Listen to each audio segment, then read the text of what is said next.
买腾势，新能源你非得买，电池包老爱坏，这辆车开不了了，拖过来的。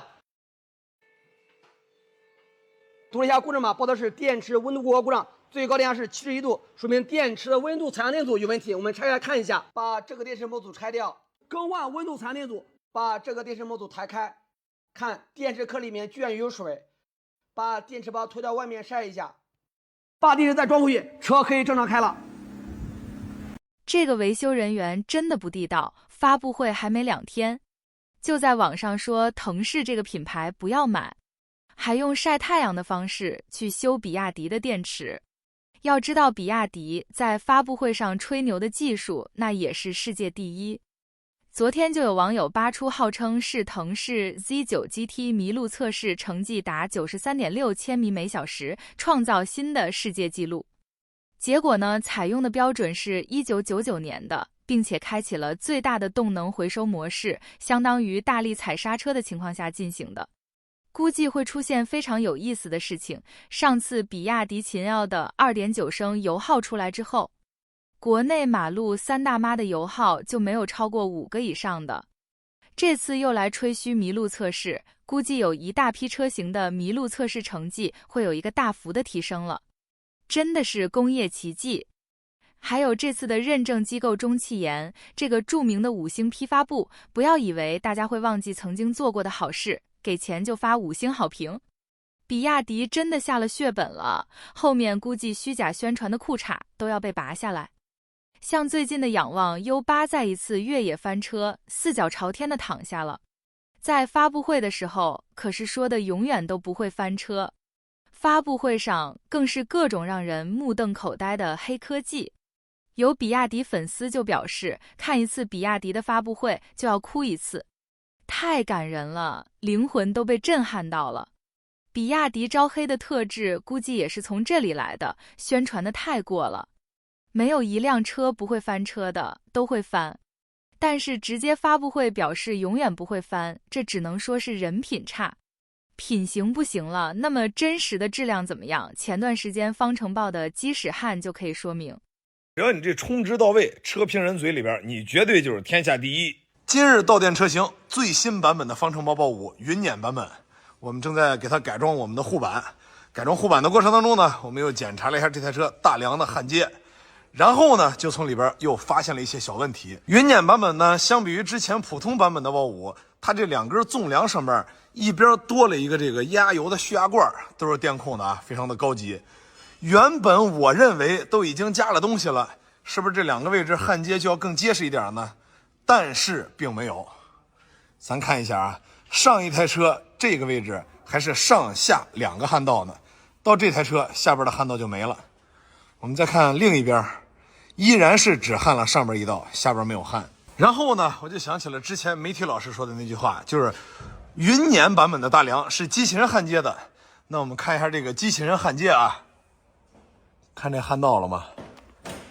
这真的是机器人焊的吗？我们再来看另一边，这得是什么样的机器人能焊出来这么漂亮的焊道啊？我们再看一下外侧，这边看着还勉勉强强。我们再来看一下另外一边，这个中间这个点这是漏焊吗？咱也不知道这比亚迪到底用的是什么牌子的焊接机器人，也不知道他这个焊接工程师到底是一个什么样的技术水平，更不知道这比亚迪出厂到底执行的是一个什么样的合格标准。但是只要你这充值到位，车评人嘴里边你绝对就是天下第一。没过多久，该博主在维修一辆福特 F150 的时候展示了自己的焊接技术。现在两边的这个加固件都已经焊接完毕了，然后呢给大家展示一下我们的焊接工艺。看我们这个焊道，相比于前段时间给你们看的比亚迪那个鸡屎焊，你们觉得哪个结实呢？比亚迪负责人之前我们频道介绍过，那位被比亚迪喊到派出所去修人，错了，是修车的车主发影片表示，在长达20分钟的交涉里面，满口都是品牌商誉，只字不提我的维修情况和用车情况。一开始我以为这只是经销商的行为，后面经过网友提醒才知道，东莞只有2家直营店。我说的这家塘厦比亚迪盛世路旗海洋网就是其中一家直营店。那么这个品牌负责人一定程度上就代表着比亚迪官方的态度。先说回调解，我被叫去某所，我的本意是去了解谁投诉我，以及投诉我什么内容，而对方的本意是要保住品牌商誉。期间，对方品牌负责人对我视频中的修车内容没有异议，且没有谈论任何关于我的用车感受和用车维修情况，而是想处理我的发生问题。我并非不想调解，但是正如我视频里面所说，消费者买了车有问题，找的一定是经销商或者品牌总部，调解也在4S店调解。该负责人和我有一个群，他在群里面不跟我提出诉求，一定要跟我私聊，我看不懂这个操作。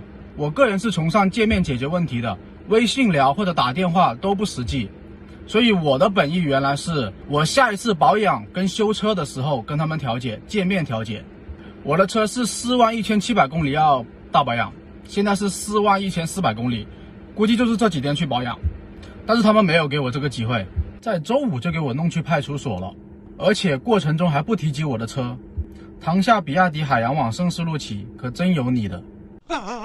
头痛医头，脚痛医脚，实在不行呢，就把你嘴给你缝上。这是现在一个普遍现象，并且普及到了汽车行业，特别是网络上，似乎堵住别人的嘴，比任何一招都奏效。有博主就表示，国家大事咱也不敢说汽车总可以吧，现在看也不行，也经常被别人捂住嘴，经常性的不允许你发的作品。那种特别有关宗教品牌的作品发出来，他别的理由找不出来，总是告诉你视频当中声音出现了问题。当你修改了一下标题，让标题感觉不痛不痒的呀，才有可能让你发出来。但是当你明确指出某某国产车宗教品牌有什么问题的时候，基本你就甭想发得出来。当然了，如果是载歌载舞为我们这个国产的宗教品牌大唱山歌，各唱国货都是精品，还是可以的，这点是没有问题。哪怕你那些赞扬的言辞过于肉麻，太肉麻了，会令人鸡皮疙瘩掉满地，他们也喜欢听，也听来听好话。尤其是国产的某个这个品牌电车，只能说它的好啊，不能说质疑它。要把很多网友亲切地称呼它为宗教第一品牌，我本身并不抵制电车，而是对这个电车的如此跑偏发展有所顾虑。如果说发展电车是为了避免在能源上被卡脖子，那我是相信的，也是支持的。但是如果单纯的说电车比油车更好用，更适合消费者，那就纯粹是胡说八道。就电池本身的能量储存来说，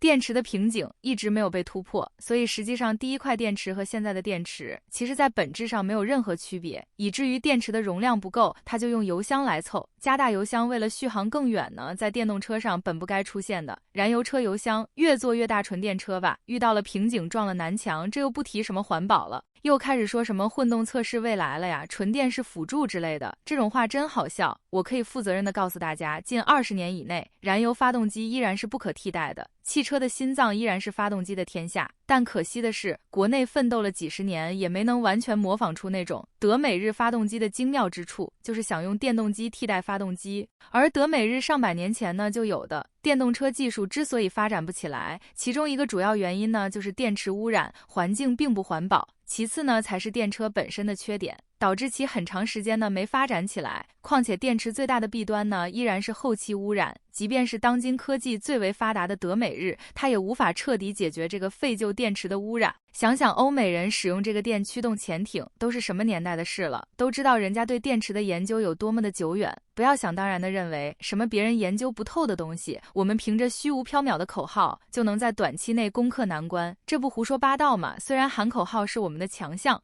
但这些口号除了能麻痹自己以外，对从零到一的发明创造其实是毫无价值的。我经常说，科学的进步绝不是靠一时的热血沸腾，有时候真的要靠运气和机遇。而我们却有些专家学者呢，动不动口吐狂言，说什么解决电池污染并不难。当然了，我是真心希望你解决电池污染的时候不为难。但愿呢，不要在未来的某一天，让我们的子孙后代为了废旧电池的事情而犯难，就是你们的功德一件了，也不奢望有什么奇迹发生。这些专家口口声声电动车失去时什么失去时，另外还有一大批追随者，每天为他们摇旗呐喊助威，我实在难以想象，就一个单一的地区以政策补贴倾斜的这种方式，关上门打造的产品会是世界的趋势吗？那么世界上其他类型的发展方向算什么呢？难道都是像你们说的那样，点错了科技树，人家燃油车加个油3分钟，你的趋势就是充电1个小时，油车可以开到油箱，就剩1/10的燃油，去加油也是心里稳稳的有底儿。你这个所谓的趋势就是电量低于30%，普遍抓耳挠腮，焦虑异常嘛。冬天续航打5折，高温疫自然都是所谓的趋势。为了不被石油卡脖子，你就说不想被这个石油卡脖子那样说，至少咱也堂堂正正。电车有缺点你就承认，电车适合什么环境，适合什么人群。你要明确地告知消费者优缺点，让消费者一目了然，别为了一己私利，不顾事实，总是夸夸大其词的忽悠。咱们消费者真有那个能耐，你把这些玩具车你统统卖到国外去，让世界消费者呢都认可你才算本事。只能忽悠国内消费者的这点血汗钱，只能是你无能的表现。卖个车今年30万。明天25万的，这都成了菜市场买菜了。特斯拉能行的地方你学不了，净学那些不能行的。特斯拉降价你也降，降来降去呢，都让消费者严重怀疑你这台车究竟成本会是多少钱，感觉自己被骗了。那不开眼的消费者呢？人家降价和你有什么关系？尤其那些买海豹5的，咱什么车不敢说，咱说海豹5，你买车的时候既没有保价协议撤签，也没强迫你合同，也是你们自己签的字。再说你买的并不是保值理财产品，既然都不是，那么你告诉我，正常的市场行为，你凭什么不可以出现呢？人家凭什么不可以出现？为什么现在中国老有这种人出现？就买房买车买手机不许降价，降了他就要无理取闹拜托，你们是真的一点契约精神都不讲，怕降价你不买不就得了吗？又没人逼你。再说的难听点，现在降价了你们要抗议，如果要涨价了你们会正着再贴点钱给人家车企吗？肯定不会。所以作为消费者，我认为都应该成熟点，无论你买对了买错了，都应该为自己的行为买单。谁让你买车的时候你不把眼睛瞪圆了仔细看呢？你就不用正常的逻辑思维想一想吗？尤其是买车这种大众商品，几万10万几10万的东西，你不好好考虑考虑吗？再说你买汽车的品牌，你最起码你得有研究这个车企背后究竟有没有汽车文化。如果一天一个车企连一个汽车文化都没有，这种车你也敢买吗？我真是服了，车企也是牛，消费者也是牛，两个牛撞到一起去了。一直没有检出来结果，各种地方都拆了，发动机盖也掀起来，控制台也拆了，副驾驶下边也拆了，副驾驶下边都拆了，就是拆开各种检测吧。商量商量能不能让他给退了呀？这个说实话我觉得是真应该退了。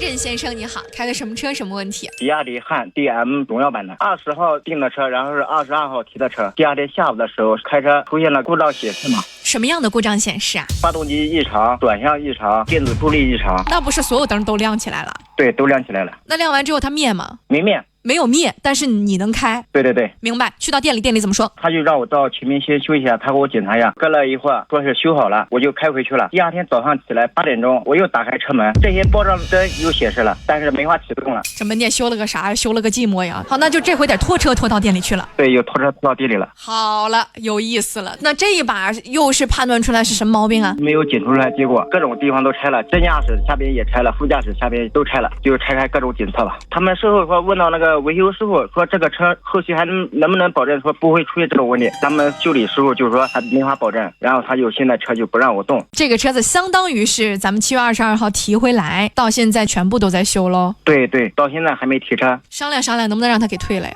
这个说实话我觉得是真应该退了。从购车之日起7日之内，这台车子启动都无法启动，为什么不能给退了？对，现在一直在拖，一直没有结果。这个应该是可以。我总觉得这是我个人的感受，如果你最后鉴定出来或更换的相关配件你拿到手，发现符合汽车3包规定当中的核心零配件的，购车之日起7天之内的是可以全额退车的。对对，但是你现在知道吗？你在不在这个核心配件更换的类目当中？不知道，这东西他不说你哪里坏了。那他最后要告诉你的，因为你更换配件，他有一张单子，这个单子需要你签字啊。他现在就是到那里也没有公修单，也没有说给配件说是哪里坏了，修啥都不告诉。那你这个车子是个人户吧？个人户。好嘞，厂家上线，比亚迪你好。你好，主持人。那我现在收到的车主发过来的这个照片，请检查电子驻车系统是个红色的故障灯，发动机是黄色的故障灯，动力系统是个红色的感叹号，总里程下面写着39公里，一台39公里就需要检查动力系统的车子。一般情况下，我们确实要给大家做一个小小的科普啊，如果车辆在启动的瞬间，所有故障灯或多个故障灯同时亮起，首先不是怀疑硬件，基本上首先会怀疑它的软件或是传感器出现了问题。但是目前的状态是，你们这个怀疑也没做实，说要等待配件，配件是什么？机械性质的，看来还是有东西坏了。那你告诉我哪里坏了，我拿着这个哪里坏了的东西到3包里对一下，该退退，该换换，明白了吗？这边会有实记录清楚。车主上线，你好，任先生。小伟你好。怎么样？后来在这里先表示感谢啊，感谢小伟主播帮我处理这些问题。今天早上10点钟4S店给我打电话了，同意我换车或者是退款了。都已经同意了，就看后面具体怎么操作是吧？对对。那这样这件事情我帮你先放在那儿，钱你拿到了跟我讲一下，或者你们换车最后达成一致了，你跟我讲一下，我就帮你销案了。好的好的，感谢感谢，非常感谢。4S 店已经承诺会在7天内给任先生退款。这才是正品的比亚迪，39公里就问题一大堆。在中国真的很奇怪，车主怎么样都解决不了的问题，到了媒体这边基本可以解决。看来不管什么样的企业，人品不好，质量不好，都有一个通病，要脸。